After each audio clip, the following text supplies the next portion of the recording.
Le coup d'envoi du tournoi de tennis de Roland-Garros à Paris. Rendez-vous incontournable pour tous les amateurs de tennis. Un tournoi qui doit de nouveau s'adapter à la crise sanitaire. Et pour en parler avec nous, Guy Forget, le directeur du tournoi de Roland-Garros. Merci Guy Forget d'être avec nous sur l'antenne de TV5 Monde. Roland-Garros sera la première compétition sportive en France à accueillir de nouveau du public. Un peu plus de 5000 spectateurs par jour, bon, contre 38 000 en temps normal. C'est peu, mais c'est déjà une sacrée bonne nouvelle, on imagine. Oui, effectivement, nous sommes impatients. Et d'ailleurs, ça a déjà commencé depuis ce matin à 11 h.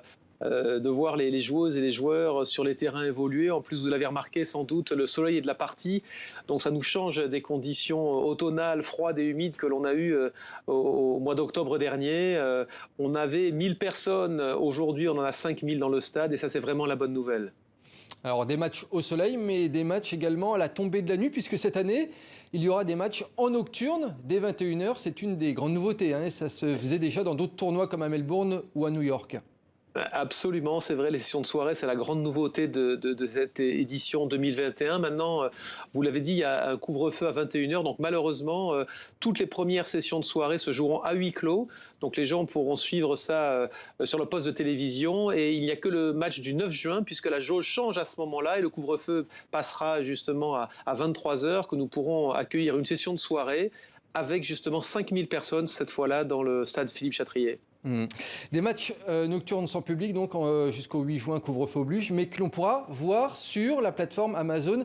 Et ça aussi, c'est une nouveauté, hein, de voir le tennis depuis son petit écran d'ordinateur. Oui, effectivement. Alors uniquement les sessions de soirée seront sur Amazon. Si vous voulez suivre le cours Philippe Chatrier tout au long du tournoi et dans la semaine, ça se passe toujours bien entendu sur France Télévisions. Donc voilà, il y en a pour tous les goûts, et un tournoi qui va être effectivement une nouvelle fois très bien diffusé. Guy Forget, je suppose que pour le public, les joueurs, le staff, il y a un protocole sanitaire strict à suivre cette année?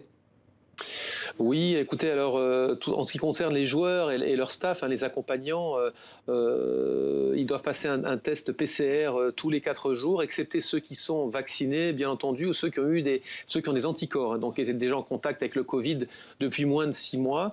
Et puis pour le grand public, hein, à partir du 9 juin, ils viendront avec leur passe sanitaire. Ce sera un petit peu les mêmes conditions pour le public aussi. Tout cela, bien entendu, pour éviter qu'à un moment donné, il puisse y avoir une contamination dans notre stade. Guy Forget, sur un plan sportif maintenant, quels sont selon vous les joueurs francophones les plus attendus cette année? Qui est-ce qu'il faut qu'on surveille de près? Alors écoutez, sur le papier, je ne vais pas être très original, je vais vous dire que c'est peut-être Gaël Monfils qui est celui qui a eu dernièrement les meilleures références sur terre battue, qui est le mieux classé au classement ATP. Mais il y a d'autres joueurs aussi, hein, qui peuvent tirer leur épingle du jeu. Je pense à de jeunes joueurs qui sont en train de monter. Je pense à Hugo Humbert. Il y a Hugo Gaston qui va jouer malheureusement face à Richard Gasquet au premier tour, donc un choc franco-français. Quant à Jo-Wilfried Tsonga, on sait que c'est difficile, il revient de blessure.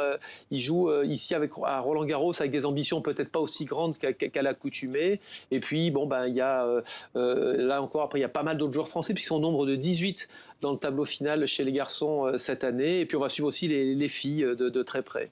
Ouais, puis Guy Forget, on va également suivre de près l'une des attractions de ce tournoi, c'est bien entendu Nadal, l'un des favoris, si ce n'est le favori, hein.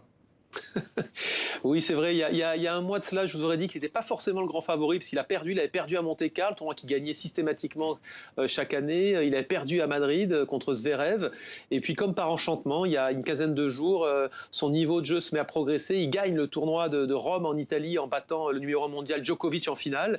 Et une nouvelle fois, il arrive ici à la Porte d'Auteuil avec le costume d'archi-favori dans ce tournoi qu'il a déjà gagné, je le rappelle, à 13 reprises. Ouais, ça va être vraiment l'attraction de ce tournoi, et je suppose que les spectateurs vont beaucoup suivre ses performances, hein, on l'imagine. Ah bon, en tout cas, on l'espère, on voit déjà des sourires sur tous les visages, hein, des gens et des spectateurs qui ont franchi les portes du stade. Donc ça fait plaisir de voir que les gens à nouveau sortent, prennent l'air et assistent à des compétitions sportives. Merci beaucoup en tout cas Guy Forget. Je rappelle que vous êtes directeur de ce tournoi de Roland-Garros à Paris qui a donc débuté aujourd'hui avec plein de nouveautés, des matchs en nocturne, des diffusions sur des plateformes, la plateforme Amazon Prime. Merci beaucoup Guy Forget et excellent tournoi à vous.